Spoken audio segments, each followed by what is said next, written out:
Prize the lord, hallelujah. ধন্যবাদ পিতা।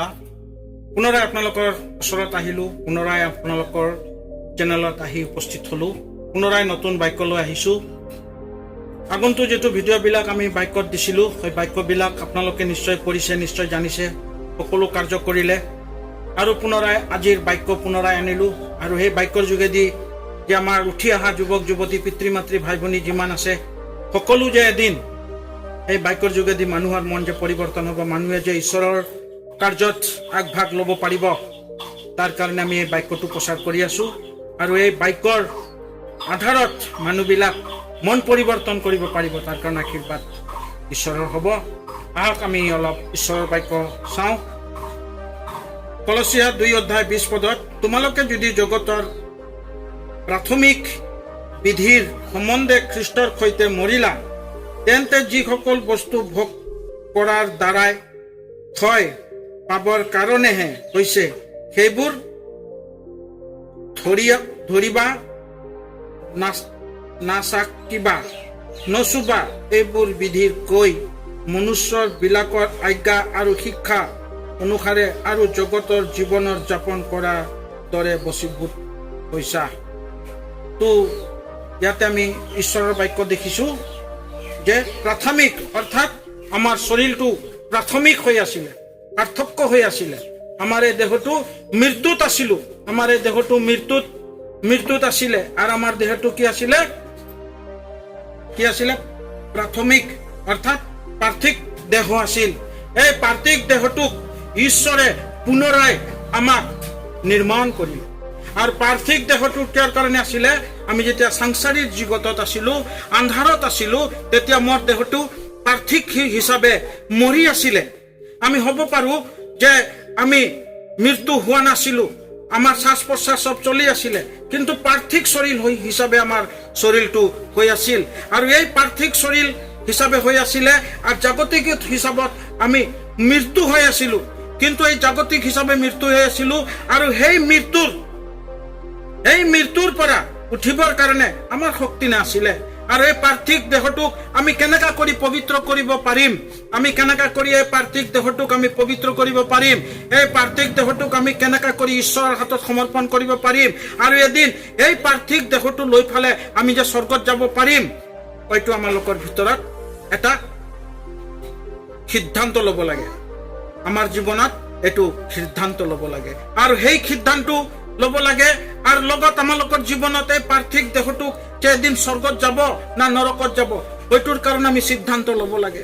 আৰু সেই সিদ্ধান্ত মতে আমি এই পাৰ্থিক শৰীৰটোক কেনেকা কৰি আমি পবিত্ৰ কৰিব পাৰিম, এই পাৰ্থিক শৰীৰটোক আমি ঈশ্বৰৰ স্বৰ্গৰাজ্যত যোৱাৰ কাৰণে আমি কেনেকা প্ৰস্তুত হ'ব পাৰিম, এইটো বাক্যবিলাক আমালোকৰ ভিতৰত জাগৰণ হয়। এইটো বাক্যবিলাক আমাৰ ভিতৰত এটা জাগৰণ থাকে যে আমি কেনেকা কৰি স্বৰ্গৰাজ্য পাম। এই পাৰ্থিক শৰীৰ লৈ ফালে আমি স্বৰ্গৰাজ্য যাব পাৰিম কিনা নাই, এই পাৰ্থিক দেহ লৈ ফালে আমি স্বৰ্গত যাব পাৰিম কিনা নাই। কিন্তু মোৰ প্ৰিয়সকল, এই জাগতিক পাৰ্থিক দেহ লৈ আমি কেতিয়াও স্বৰ্গত যাব নোৱাৰিম। এই পাৰ্থিক দেহ লৈ ফালে আমি কেতিয়াও স্বৰ্গত যাব নোৱাৰিম। আমাৰ এই পাৰ্থিক দেহটোৰ আমি কি কৰিব লাগিব? এই পাৰ্থিক দেহটোক আমি যে সাংসাৰিক আত্মাৰে আমি মৰি আছিলোঁ, এই মৰাৰ পৰা আমি জীয়াব লাগিব। আৰু সেই পাৰ্থিক দেহটো যে পবিত্ৰ হ'ব, আৰু সেই পাৰ্থিক দেহ পবিত্ৰ হোৱাৰ কাৰণে আমি নিজকে ঈশ্বৰৰ হাতত সমৰ্পণ কৰিব লাগিব। আৰু সেই পাৰ্থিক দেহ আমাক কোনে পবিত্ৰ দিব, পৰিত্ৰাণ দিব? এই পাৰ্থিক দেহক পৰিত্ৰাণ দিওঁতা এজনেই আছিলে, যীশুখ্ৰীষ্ট। যে যীশুখ্ৰীষ্ট আমাৰ সকলো পাপৰ কাৰণে নিজৰ তেজ বুহাই আমাৰ কাৰণে নিজৰ জীৱনটোক ক্ৰুচত বলিদান কৰিলে। আৰু তাৰ তেজৰ দ্বাৰা আমাৰ এই পাৰ্থিক দেহটোক আমাক পৰিত্ৰাণ দিলে। এই পাৰ্থিক দেহটোক আমাক পাপৰ পৰা মুক্তি দিলে। এই পাৰ্থিক দেহটোক আমি এই পাপৰ পৰা মুক্তি পালো। আৰু এই পাৰ্থিক দেহটো যে আমি যে মৰি আছিলোঁ, মৰাৰ পৰা আমাক পুনৰাই জীয়ালে। আৰু জীয়ানৰ পিছত আজি আমি এই পাৰ্থিক দেহটোক আজি আমি পবিত্ৰ দেহ বুলি আমি নিজক অনুভৱ কৰিব লাগিব। আৰু আমাৰ এই পাৰ্থিক দেহটোক আমি কেনেকা কৰি পবিত্ৰত ৰাখিব পাৰিম? বাইবেলত উংলিয়াইছে যে আমাক যিটো ধৰিবলৈ মানা কৰিছে, যেটো বস্তু আমাক ধৰিবলৈ মানা কৰিছে, যেটো বস্তু আমাক চাকিবলৈ মানা কৰিছে, আজি এইবিলাক বস্তুৰ পৰা আমি আঁতৰাই থাকিব লাগিব। যদি যেটো বস্তু যে আমাক চাকিবলৈ দিছে, যেটো বস্তু যে চাকিবলৈ মানা কৰিছে, সেই বস্তুবিলাকৰ পৰা আমি আঁতৰাই থাকিব লাগিব। এতিয়া মোৰ প্ৰিয় দৰ্শক, আমি নিজকে জানো আমাক কি কি বস্তু আমাক বৰ্জন কৰিছে বাইবেলত, কি কি বস্তুবিলাক আমাক বৰ্জন কৰিছে, সেই বৰ্জনৰ পৰা আমি নিজকে বাচিব লাগিব। আৰু এই পাৰ্থিক শৰীৰটোক এদিন আমি পবিত্ৰ কৰি ৰাখিব লাগিব, এই পাৰ্থিক শৰীৰটোক আমি পবিত্ৰ কৰি ৰাখিব লাগিব।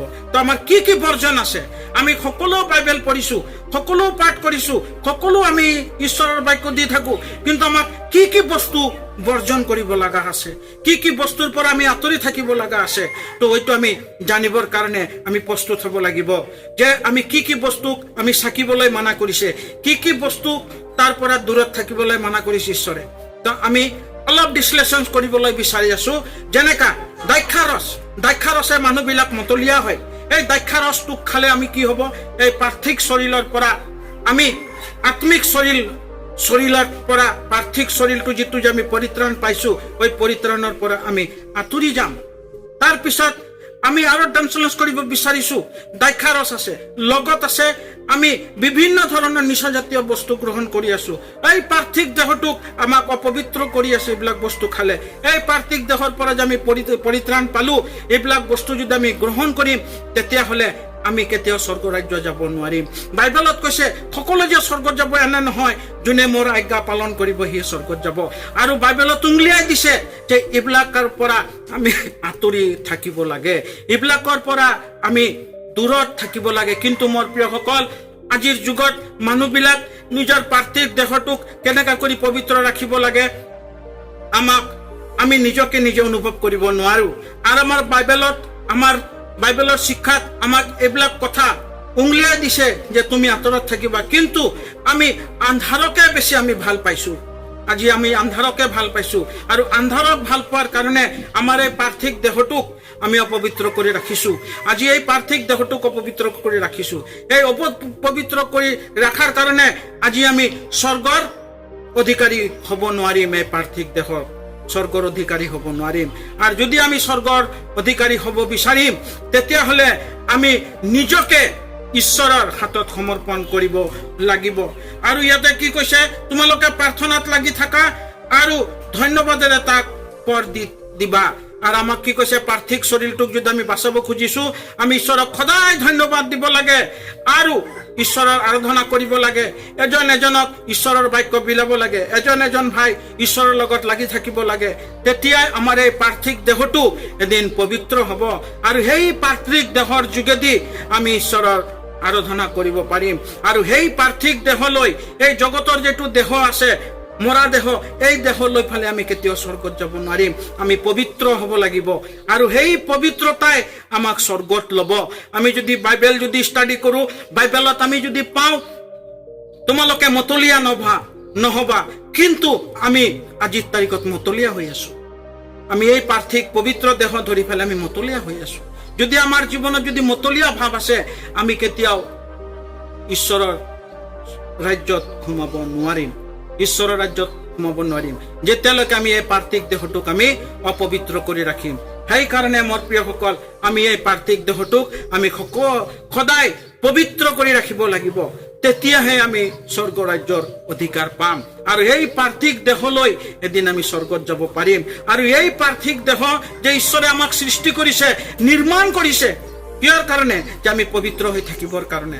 কিন্তু আজি এই নিৰ্মাণ কৰা বস্তু আমাক যে নিৰ্মাণ কৰিছে, আমি পাহৰি গলো যে পৃথিৱীক আমাক যে ঈশ্বৰে নিৰ্মাণ কৰিছে, আৰু কিহৰ কাৰণে নিৰ্মাণ কৰিছে? যে আমি নিজকে পবিত্ৰ হৈ আনকো আমি ঈশ্বৰৰ ৰাস্তাত লৈ যাব পাৰিম। আজি আমাৰ পাৰ্থিক দেহলৈ, ঈশ্বৰৰ দেহলৈ যদি আমি অপবিত্ৰতাত থাকো, তেতিয়াহ'লে আমাৰ জীৱনত যে আমাৰ পৰা আৰু এজন যে শুভবাৰ্তা পাব, হয়তো শুভবাৰ্তাৰ বাটটো বন্ধ কৰা হ'ল। সেইকাৰণে আমি নিজকে পবিত্ৰ হ'ব লাগিব, আৰু আনকো আমি পবিত্ৰতা দেখাব লাগিব। তেতিয়াহে আমাৰ জীৱন, এই শৰীৰৰ যে শৰীৰটো পাৰ্থিক শৰীৰটো থাকিব, এই পাৰ্থিক শৰীৰৰ কাৰ্যটো শুদ্ধ হ'ব। সেইকাৰণে আহক মোৰ প্ৰিয়সকল, আজিৰ যি বাৰ্তা দিলো, এই বাৰ্তাৰ যোগেদি আমাক সকলোৱে যে ঈশ্বৰে আশীৰ্বাদ কৰিব আৰু লগত এই বাৰ্তাৰ যোগেদি উঠি আসা যুৱক যুৱতী পিতৃ মাতৃ ভাই ভনী যিমান আছে সকলোৱে যে ঈশ্বৰৰ কথা জানিব পাৰিব আৰু এই ইউটিউব চেনেলৰ যোগেদি যে শুভ বাৰ্তা চাৰিওপিনে বিলাব আৰু এই শুভ বাৰ্তা শুনি যে মানুহে মন পৰিৱৰ্তন কৰিব অকল আনৰ কাৰণে নহয় আমাৰ খ্ৰীষ্টান যুৱক যুৱতী পিতৃ মাতৃৰ কাৰণে এই বাক্যটো দিয়া হ'ল আৰু বিশেষ কৰি যেটো চেনেলৰ যোগেদি যি বাক্য দিলো এই চেনেলক আপুনি সাবস্ক্ৰাইব কৰক আৰু লাইক দিয়ক।